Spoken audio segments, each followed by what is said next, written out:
Good Sunday morning, everybody. I got a quick video out on my foot pegs yesterday or day before, and I've been wanting to get my tool bag on here and just show everybody what I'm doing. In full disclosure, none of this has been tested as far as utilization, using it on the bike. This is just what I've put together. I'm getting this ready for some of the rides that my dad and I, or maybe my father-in-law and I will be doing in the upcoming spring, summer, all of this year. So it was kind of themed. I'll leave it at that. I did purchase some things. Some of this stuff was given to me over Christmas, but I'll go through all of that when we get into here. But my goal was to get into a toolkit as cheap as possible using most of the stuff that I have laying around. And again, full disclosure, I have been a mechanic as a trade, or it was my trade for a long time, so I'm very tooled up. I've got a lot of redundant tools that have been in and out of vehicles and stuff, so not everyone's going to have this kind of stuff laying around. But if you're like most men, especially in the South, they seem to have tools laying everywhere. And a lot of this I already own. So I'll get into it. This is a Carhartt tool roll. I don't know that I've ever seen them for sale. I'm sure you can get them on Amazon or wherever. My mother-in-law got me this.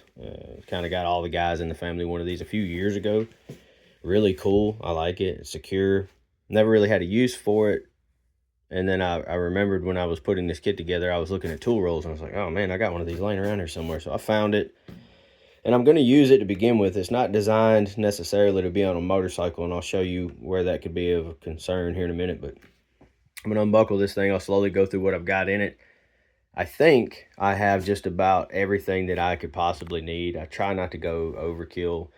Again, guys, I'm not a hard enduro rider. I'm not going to be out in the middle of the desert by myself or anything like that. So I didn't want to overload the bike. So we'll get into that, and I'm going to show you some of the weights and what the total is that would be on the bike if I was to choose to carry all this stuff. The only thing that I can think of that I do not have in this kit right now is an actual tube patching kit. Outside of that, I think I've got everything covered. And you guys feel free to let me know if you see something I've missed that I desperately need to put in here. And I've probably got some stuff in here I'm never going to use. Hopefully, I'll never use any of it. So this is standard tool roll. I'll just start from the left and work my way down. I'm using one hand here, so bear with me. Starting with the tool for removing the tires and wheels. I went back and forth on this, and they make some pretty robust stuff out there to do that with. But when you're talking about putting it on your bike, it gets pretty critical if you buy really heavy built steel tools. So I'm going to give this stuff a try. I will try it. I will remove my tire and my wheel from the front and the back of the bike before I take this on any long ride that I may need it. Most of the places I'm going to be riding are pavement oriented for a large portion of it, so I could get a flat fix somewhere if I just had to. So starting with that, this kit come from Nice CNC. I think Tusk and a couple of other companies may have something like that, but this is how you get it. You've got the two tire bars. This one's got a 10 millimeter on one end and a 32 on the other. Now I have a Tenere 700, so I of course would need the 27 millimeter. And the way this works is you just put that insert down in there like that, and then you can use it, right? My other thought is the front is a 19 millimeter hex. So Motion Pro actually makes this guy. It is aluminum, but I can say this is very well built. It's got weight to it for being aluminum.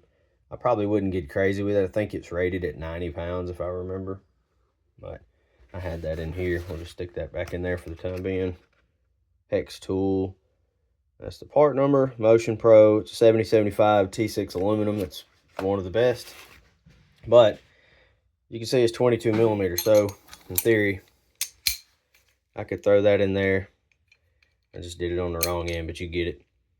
The 19 millimeter, if you turned it around and used the 24 millimeter insert, you'd have a 19 millimeter, and that's not a lot of mechanical disadvantage right there. So I don't think that you're going to break it unless the front axle is just badass tight from the factory, which I would advise busting that loose the first time with a regular steel tool. But yeah, so there's that. That actually has a little bit of weight to it. Let's just see. This is a food grade scale. We've had it forever. I bought it to weigh guns and whatnot with, and it's been a trooper. I don't even know if they make it anymore, but it's a Weighmax. Let's move this to ounces.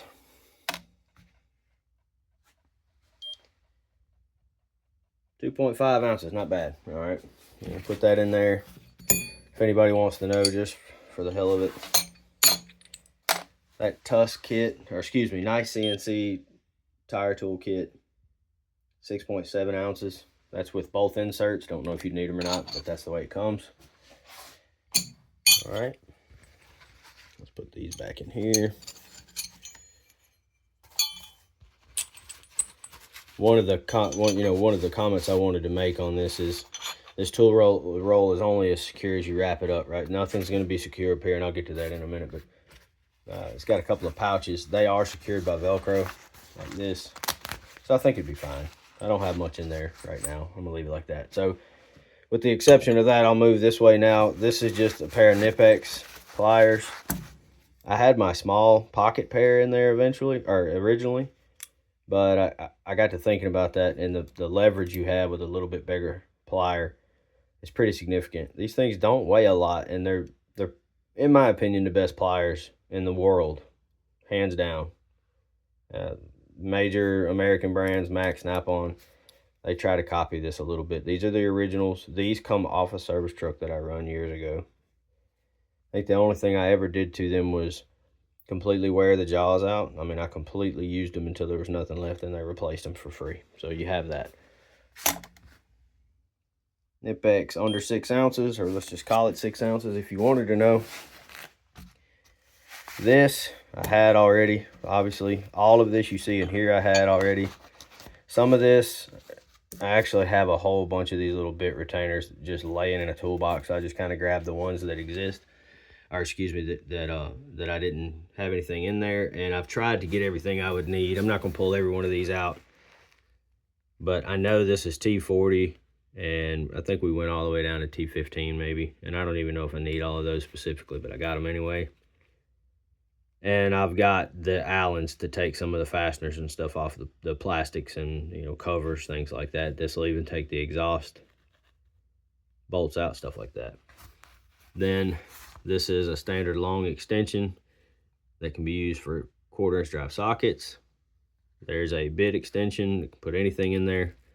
And then I think these are all Craftsman. These are pretty robust bits. It's got a little length to them.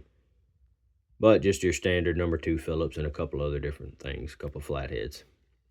I may, because I've got an empty hole, get a big flathead bit. There's just so many uses for those types of things. I may put one of those in there, but I left myself a couple of spaces in case I miss something. We talked about those. This is a Craftsman kit. I don't have the box with me anymore. I don't know where it's at. You can use either end. This is a standard T-handle end. So you just use that like a regular screwdriver or a T-handle.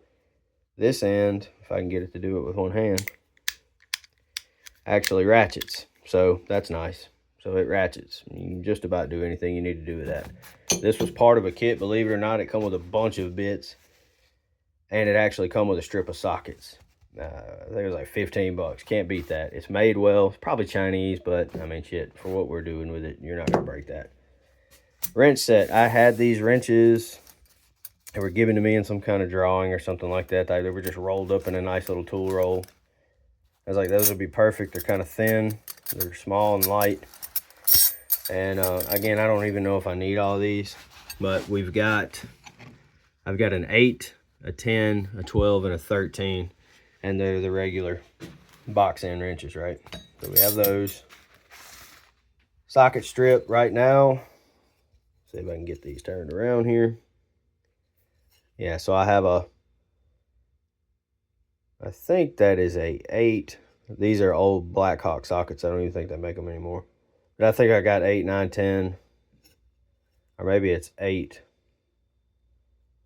9, 10, 12, and 13. I think that's what that is. I could pull them off of there and tell you, but I think you got it. Very high quality, or I say high quality, good zip ties. You can look at a zip tie and know if it's good or not, but these are small and they're long enough to do some things with. I'll probably take some of the really big heavy metal bite zip ties and put them on the bike somewhere under the seat or something to have under there all the time, because those things can get you home. I know that from side-by-side riding. Definitely is a thing. All right, and then I don't know where you get them from, but I've gotten these in stocking stuffers and things like that over the years, and I've got a bunch of them. It's just flat rolled duct tape. This is perfect right here. I've got a bunch of them, so I'm not sure where you buy them from, but I'm sure you can find it on Amazon or wherever. But yeah, that is the toolkit. It's really nice. And again, I know I don't have the stuff put up, but this closes in on this, and you just roll her up like this. And what I was saying earlier is everything is contained on the bottom. It is not on the top. But I would put this in probably my soft bag when I get them. It'll go in the bottom of the opposite side of the exhaust, down in the bottom of the soft luggage. So it'll offset the weight of the exhaust a little bit. And you just have to remember that this side needs to go down, and then nothing's going to come out. I do like the fact that it snaps shut very tightly. It's adjustable, and you have a nice handle right here. So if you were wanting to walk around with it, it's there, you know, if you're interested into that. All right, so I'm going to just roll this dude up real quick. I'll put everything neatly back in a minute. Let's turn our scale back on. I weighed this earlier. It was like 3.5 pounds maybe.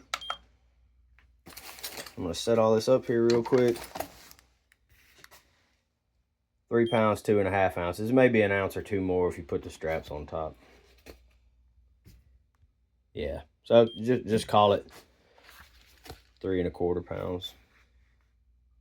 3 pounds, 4 ounces. That's really not bad, in my opinion, for having all that with you like that. All right. Now, the last thing that I bought, it's a little bigger than what I was expecting. But if I'm going on a big trip, I don't think it's that big a deal. This come off of Amazon. I watched a lot of videos on it. And this is a really cool little tire inflator. I charged it up the other day. See if I remember how to use it. Yeah, there you go. So you've got your PSI. It does go down. I think it just starts in the 30s for convenience. Wow, 44. It's set on bicycle right now, so I may have some playing to do to figure out the pressures, but see how low it'll go. 26 apparently, which that's probably about right. You can always let the air out, right? Yeah. Okay, didn't know that, but you know, now you do. I think there may be some settings also, but you just set your pressure and you turn it on.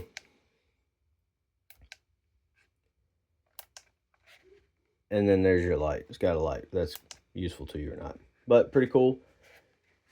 And this thing weighs